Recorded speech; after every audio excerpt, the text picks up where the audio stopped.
Today I'm making the Children's Corner Robert pattern. This pattern has a collared shirt and pants with an elastic back waist. For the shirt, I'll be making the short sleeve version out of a light green cotton fabric with the Winnie the Pooh characters on it. Fabric is by Riley Blake. So the pieces I'm cutting out here are 2 front pieces, 1 back, 2 sleeves, and 2 collars. I ironed the interfacing onto 1 collar and the first inch of the center front edge of the front shirt pieces. And this is the spot where the front facing is, which is where the buttons and buttonholes will go later. I folded under the front facing and pressed it so that I have a clear crease for folding it over later, and did the same for the sleeve hem. I placed the front pieces on the back with the right sides together and sewed the shoulder seams. Then sewed the 2 collar pieces with the right sides together around 3 edges. Then clipped the corners, flipped right side out, pressed, and top stitched. I attached the collar differently than what the pattern calls for. It says to only attach 1 layer of the collar to the neckline and then use the other layer to kind of fold it under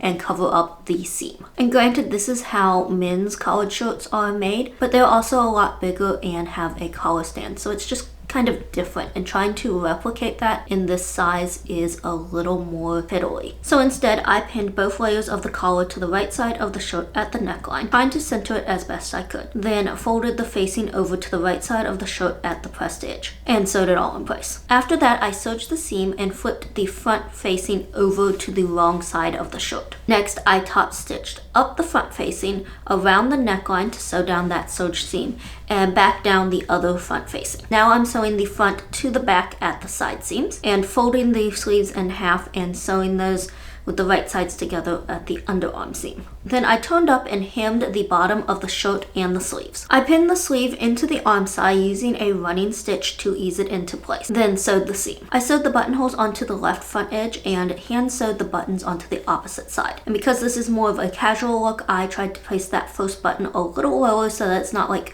up really tight around the neck. To go with the shirt, I'm making shorts from the same pattern, and the fabric is a multicolored plaid from the same collection of fabric by Riley Blake. So I cut out 2 front and 2 back pieces as well as 1 front waistband. Start by sewing the back pants together at the crotch seam, that's that J-shaped one, and I did the same for the front pieces as well. And because this is a plaid fabric, I did try to match the stripes, but I did not succeed. And that's probably partly because I did cut out all of my pieces 2 at a time. And if you're trying to match stripes, you're really supposed to cut them out 1 piece at a time so that you can line them up better. Now I'm attaching the waistband to the front piece.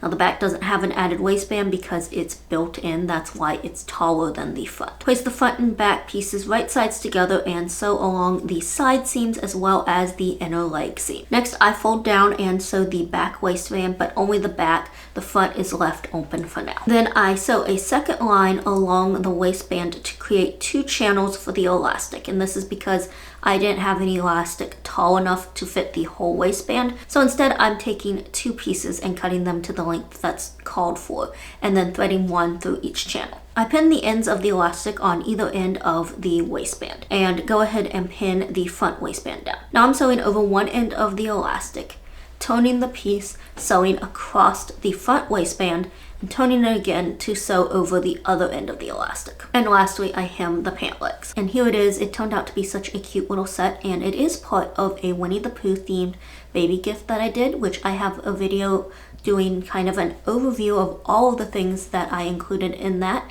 and I will link that in the description. Thank you for watching, and I hope you'll join me next time for another handmade happening.